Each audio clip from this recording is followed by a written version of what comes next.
चंदनपुर के राजा खड़क सिंह बड़े ही लालची किस्म के इंसान हैं। एक सुबह खजाना और खजाना। क्या हुआ महाराज, आप ऐसे क्यों चिल्ला रहे हैं? महारानी, आज मैंने सपने में खजाने की खोज की। अब हम और अमीर हो जाएंगे। कहाँ है वो खजाना? और आप पहले से ही राजा हो और कितना अमीर होना चाहते हैं? बताता हूँ, चलो दरबार में। महाराज दरबार में जाते हैं। उनके साथ महारानी भी होती हैं और वो सिपाहियों को बुलाते हैं। सिपाहियों, मैंने अपने राज्य में नए खजाने की खोज की है। तुम जाओ और तुरंत उस खजाने को निकाल कर हमारे पास लाओ। महाराज, कहाँ है वह खजाना?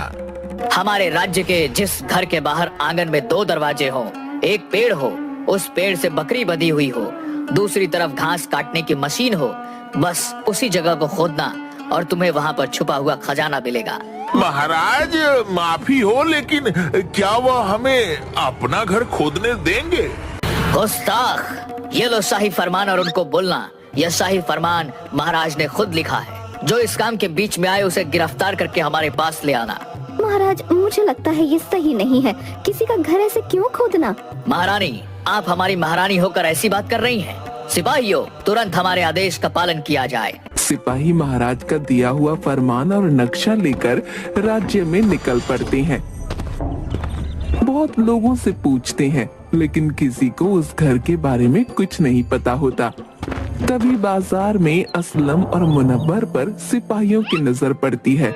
सुनो, क्या तुम्हें इस घर के बारे में पता है, जिस घर का नक्शा इस कागज पर बना है? अरे हाँ, ये तो शमशेर का घर है। हाँ हाँ, सही कहा असलम भाई, यह उस शमशेर का ही घर है। लेकिन क्या बात है सिपाही जी, यह तो बताइए। महाराज ने हमें उसे घर को खोदने का आदेश दिया है। नहीं नहीं, मैं नहीं जाऊंगा। वह शमशेर तो बड़ा ही सरफिरा है। अगर मैं गया आपके साथ तो वह मुझे बहुत मारेगा। तुम चुपचाप हमारे साथ चलो। हमारे पास राजा की शाही फरमान है। जो इस काम में रुकावट डालेगा उसे तुरंत गिरफ्तार करने का हुक्म भी है। असलम और मुनव्वर राजा के फरमान की बात सुनकर सिपाहियों के साथ शमशेर के घर जाती हैं। वहाँ शमशेर की माँ और उसकी पत्नी अपने आंगन में बैठी होती हैं। चौखट पर पहुंचकर सिपाही राजा के दिए नक्शे को खोलते हैं। 2 दरवाजे, एक पेड़, उस पेड़ से बंधी हुई बकरी और हाँ, दूसरी तरफ घास काटने की मशीन। बिल्कुल सही, यही घर है। हम राजा के सिपाही हैं और राजा का फरमान लेकर आए हैं। राजा का फरमान? कैसा फरमान? हे भगवान, मैं तो इस लड़के से परेशान हो चुकी हूँ। रोज कोई ना कोई बखेड़ा खड़ा कर ही देता है। अरे चुप करो तुम दोनों, हम किसी शमशेर को नहीं जानते। राजा जी ने सपने में तुम्हारे घर में गड़े हुए खजाने का पता लगाया है, इसीलिए उन्होंने शाही फरमान जारी किया है तुम्हारे घर को खोदने का। लेकिन ये कहाँ का न्याय है कि आप हमारा घर खोदने आए हैं? तुम दोनों किनारे चुपचाप बैठ जाओ। और यह राजा का शाही फरमान है, और साथ ही राजा ने यह भी फरमान जारी किया है कि जो इस खुदाई के काम में बाधा डाले उसे तुरंत गिरफ्तार कर लिया जाए। राजा के फरमान के डर से शमशेर की माँ और उसकी पत्नी एक किनारे बैठ जाते हैं और सिपाही घर के अंदर खुदाई का काम शुरू कर देते हैं। ऊपर वाले, ये कैसी अंधेर नगरी है। राजा तो अपनी प्रजा का बच्चों की तरह ध्यान रखता है और ये राजा अपनी प्रजा का खून पीने पर तुला है। ये बड़ा लालची राजा है। सिपाही पूरे कमरे की खुदाई कर देते हैं, पर उन्हें वहाँ कुछ नहीं मिलता। अरे भाई, हमने तो पूरा कमरा ही खोद दिया, लेकिन यहाँ तो कोई खजाना नहीं मिला। कोई बात नहीं, इन दीवारों को गिराते हैं, शायद इन दीवारों में छुपाओ। फिर वो सब मिलकर दीवारों को तोड़ना शुरू करते हैं, लेकिन दीवारों में भी कोई खजाना नहीं मिलता और दीवारों को खोदने की वजह से घर की छत उनके ऊपर ही गिरना शुरू हो जाती है। वो किसी तरह अपनी जान बचाकर भागते हैं। बाल बाल बच गए हम, वरना इस छत के नीचे ही दबकर मर जाते। चलो अब आंगन की खुदाई शुरू करते हैं। मुझे तो लगता है कि बुढ़िया और इसकी बहू दोनों सही कह रहे हैं और यहाँ कोई खजाना नहीं है। लगता तो मुझे भी ऐसा ही है भाई। लेकिन क्या करें, राजा का फरमान है, अगर पूरा नहीं किया तो वो पागल तो हमें ही जेल में डाल देगा। चलो चलो जल्दी आंगन की खुदाई शुरू करते हैं। थोड़ी ही देर में शमशेर का पूरा घर खोदा जा चुका था। दीवारें, छत, सब कुछ टूट चुकी थी। वहाँ सिर्फ मलबा ही मलबा था। ए बुढ़िया, हम जा रहे हैं, हमें यहाँ कोई खजाना नहीं मिला। शमशेर अपने घर वापस आता है। साथ ही वो अपनी माँ और पत्नी को रोते चिल्लाते हुए पाता है। अरे क्या हुआ, ऐसे क्यों रो रही हो? और हमारे घर की ये हालत किसने की? कहाँ था तू? हम तो लुट गए, बर्बाद हो गए। कमबख्त राजा के सिपाही आए थे, राजा का शाही फरमान लेकर। हमारे घर को तोड़ने का शाही फरमान लेकर आए थे। राजा के सिपाही पूरे घर को तहस नहस करके चले गए। लेकिन ऐसा क्यों किया तुमने, पूछा नहीं? पूछा था, उन्होंने कहा कि उस राजा को हमारे घर के नीचे दबे खजाने का सपना आया है। हमने उन्हें रोकने की कोशिश की तो हमें ही बातें सुनाई, और तो और हमारे मोहल्ले के लोग भी उनके साथ थे। तो क्या खजाना मिला? अगर खजाना होता तभी तो मिलता। तू रो मत माँ। चलो हम यहाँ से किसी दूसरे राज्य में चलते हैं, हमें नहीं रहना यहाँ। तुम दोनों एक बात कान खोल कर सुन लो, ना तो मैं कहीं जाऊंगा और ना किसी से भीख मांगूंगा। जिन्होंने मेरा घर गिराया है वही मेरा घर ठीक करेंगे। दूसरी तरफ राजमहल में रानी उदास बैठी थी। महाराज, आपने अपने खजाने के लिए किसी गरीब का घर तोड़वा दिया। महारानी, हमें इस बात का कोई अफसोस नहीं है। आखिरकार हम यहाँ के राजा हैं, राजा। आप कैसे हैं? तो आपकी प्रजा है, आपके बच्चों के बराबर। क्या आपको थोड़ा भी दर्द नहीं हो रहा? महारानी, अगर हम ऐसी सोच सोचे तो हमारा राज्य कैसे चलेगा? हमें इस बात का थोड़ा भी अफसोस नहीं। जाने उन गरीबों पर क्या बीत रही होगी। दूसरी तरफ शमशेर के घर शमशेर जलेबी लेकर आता है। माँ, यह ले जलेबी खा। ये क्या उठा लाए हो? दिखता नहीं, जलेबी है जलेबी। बेटा, ऐसा नहीं करते, हमें पैसे बचाने होंगे। पैसा बचाकर ही हम अपना घर बना पाएंगे। यही जलेबी हमारा घर बनवाएगी, तुम लोग फिक्र मत करो। सुन लो इनका पागलपन, ये जलेबी हमारा घर बनाएगा। अरे तू क्यों नहीं समझता है, हमें घर को बनाने के लिए पैसे जोड़ने होंगे। मैं जोड़ूंगा, पैसे भी जोड़ूंगा और घर भी बनेगा। लेकिन एक बात मेरी साफ साफ सुन लो, जिसने यह घर तोड़ा है वही हमें फिर से यह घर बनवा कर देगा। माँ गुस्से में अंदर चली जाती है। शमशेर जलेबी को एक थाली में रखकर घर के बाहर छोड़ देता है। थोड़ी देर में उस पर बहुत सी मक्खियाँ आ जाती हैं।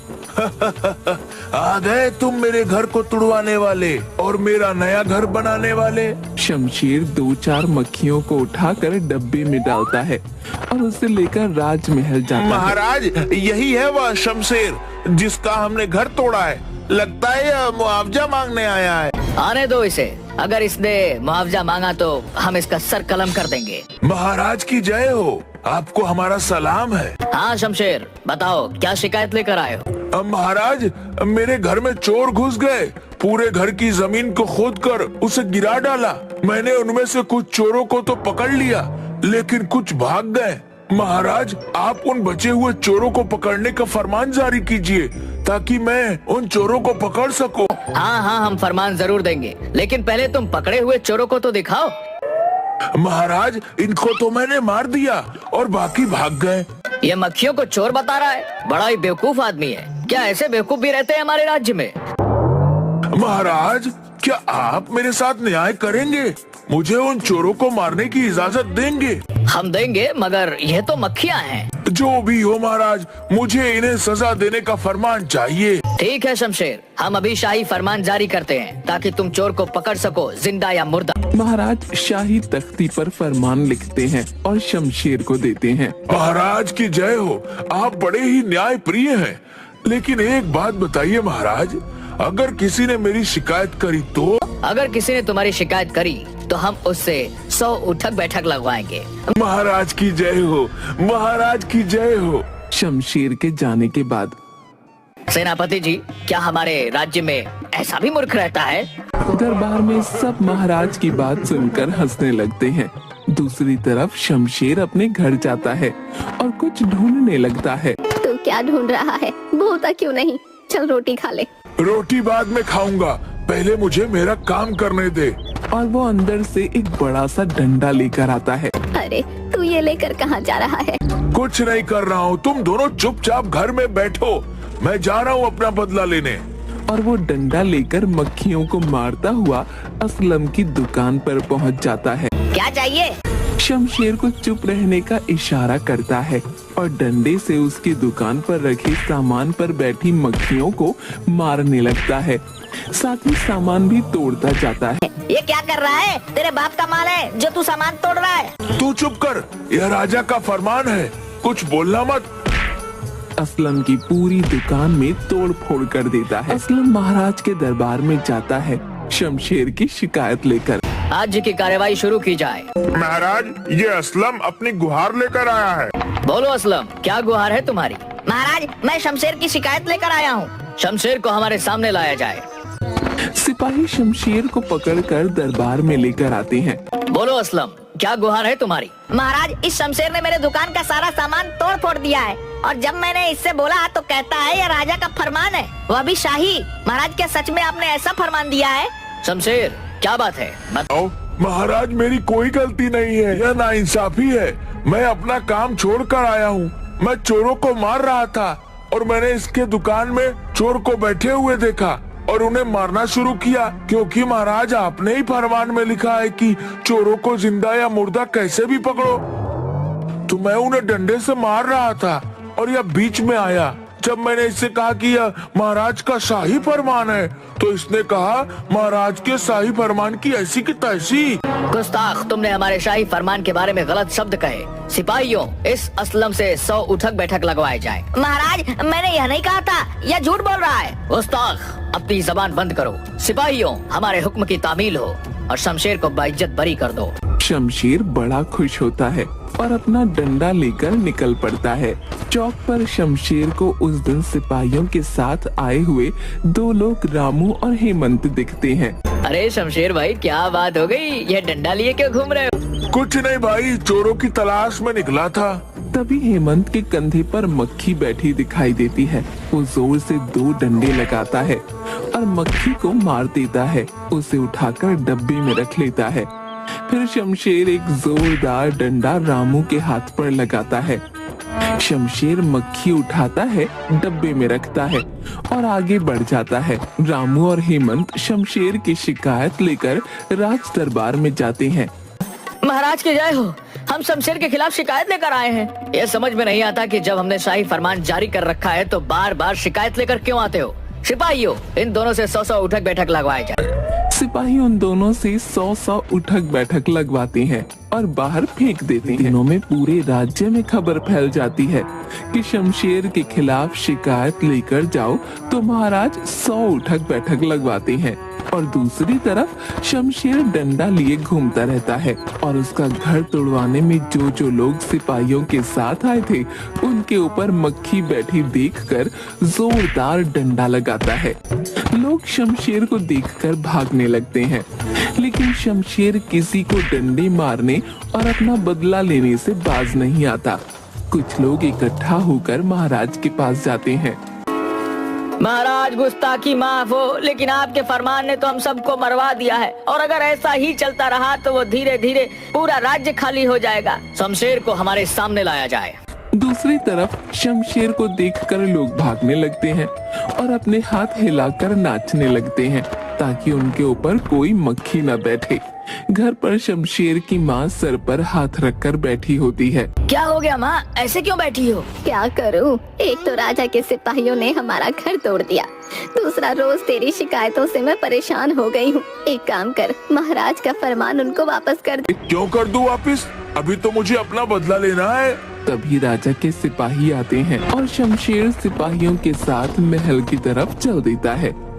शमशेर महल में आता है और रानी की पीठ पर बैठी मक्खी देखकर अपने डंडे से एक डंडा महारानी को लगाता है। महाराज, मैं तो मर गई। तुम्हारी इतनी गुस्ताखी कि हमारी रानी पर हमला? मैंने तो आपके फरमान का पालन किया है महाराज। शमशेर, अब बहुत हो गया, हमारा शाही फरमान अब वापस कर दो। नहीं महाराज, अभी कैसे? अभी तो मेरा घर गिराने वालों का हिसाब बाकी है। अभी तो मुझे उनसे मुआवजे की रकम भी लेनी है। अभी तो इसने महारानी को मारा है, क्या पता अगला डंडा मेरे ही ऊपर लगा दे। एक काम करता हूँ, इसे मुआवजे की रकम मैं ही दे देता हूँ। ताकि इसका यह पागलपन उतर जाए। शमशेर, हम यह सोच रहे हैं कि तुम्हारे घर का मुआवजा हम ही दे दे। आखिर हम यहाँ के राजा हैं। बताओ कितना मुआवजा चाहिए तुम्हें? महाराज, मुझे पूरे 100 सोने के सिक्के चाहिए। सेनापति जी, हमारे खजाने से पूरे 100 सोने के सिक्के शमशेर को दिए जाएं। महाराज, 100 सोने के सिक्के कुछ ज्यादा नहीं है। सेनापति जी, यह हमारा आदेश है। हमने जो आदेश दिया है उसका पालन कीजिए। और शमशेर, लाओ तुम हमारा शाही फरमान वापस कर दो हमें। शमशेर को अपने घर का मुआवजा मिल जाता है और साथ ही वो अपना बदला भी ले लेता है। राज्य के बाकी लोग अब सुकून से अपनी जिंदगी बिताते हैं।